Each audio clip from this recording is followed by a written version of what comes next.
ในพระนามพระเยซูคริสต์เจ้าพระนามเสด็จพระนามเสด็จมาศักดิ์สิทธิ์ของพระเจ้าจึงยิ่งนักนี้ที่พระเจ้าได้ทรงอวยพระพรแก่ครอบครัวของพระเดชพระคุณว่าและเยี่ยมเป็นพระพุทธเจ้าที่มีผู้มีหลานเพิ่มขึ้นอีกเพิ่มสมาชิกอยู่ในคริสตจักรพันสิ่งนี้ขอบคุณพระเจ้าในพระนามพระเยซูคริสต์เจ้านั่นเองวางมือเสด็จในวันนี้คือเสด็จสวรรค์ที่พระเจ้าได้ทรงอวยพรแก่พวกนี้เองครับพระพรสั่งสิ่งต่อสิ่งต่อไปต่ออวยพรแก่ผู้สาวคนนี้ให้มีสุขภาพที่เข้มแข็งในความสามารถที่จะเป็นปัญหาอะไรแล้วแต่สำหรับไปสิ่งใด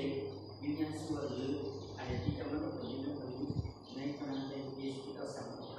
เพราะว่าผมได้บอกไว้อยู่ในพระคัมภีร์ไทยบทที่18นั้นบทที่10ผมบอกว่าคุณได้มอบเทวดาข้าเส้นตรงนั้นมาประจำตัวของเด็กมันมีปฏินี่เป็นจริงจริงไม่ได้เทวดาของพระเจ้าที่จะคุ้มครองรักษาและอวยพรในตัวคุณเป็นพ่อเป็นแม่ด้วยที่ให้มีสิ่งที่พิเศษที่จะเลี้ยงลูกวันนี้ให้ใหญ่ขึ้นด้วยอาหารการกินและการด้วยอาหารฝ่ายที่ยาเช่นกันขอพระเจ้าพูดกับคนในพวกคนนี้พวกให้ขาดการสิ่งใดในพระนามพระเยซูเจ้าขอพระเจ้าพูดกับคนที่เคยได้จัดงานของพระเจ้าแต่วันนี้เราได้โอกาสเอาไว้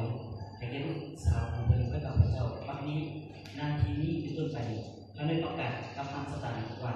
มันสตานวิญญาณสุขีมีสาวสิ่งของให้บ่มีสิทธิ์มันแต่ต้องเด็ดขาดโดยพระฤทธิ์ของเป็นเจ้าสิทธิ์ไป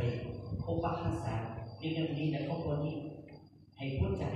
สิ่งชั่วให้ทุกอย่างวันนี้ครอบครัวนี้จะรับเอาพระพรทั้งหมดจากแม่แผ่ขององค์พระเยซูเจ้าที่เป็นสำเร็จแล้วคือสันติสุข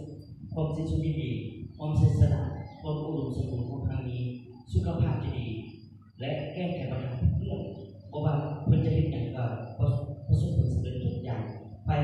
ทางด้านทางจิตวิญญาณและไปทางกายอวยพรพวกเพื่อนว่าให้ขาดอาหารการกินให้เพียงพอที่สุดขอบคุณพระเจ้าเพราะว่ามีปัญหาอะไรพวกนี้ถูกแก้ไขแล้วบัดนี้อวยพรให้พี่น้องทุกคนอยู่ที่นี่เช่นเดียวกันที่ได้มีโอกาสได้มาห่วงให้ได้รับความศักดิ์สิทธิ์ต่อสิ่งต่อได้ร้อยต่อเช่นเดียวกันจึงโมทนาขอบคุณพระเจ้าทุกสิ่งด้วยความเสื่อในพระนามศักดิ์สิทธิ์ขององค์พระมหาเยซูเจ้าอาเมนตัวพระเยซูเจ้าเป็นน้อง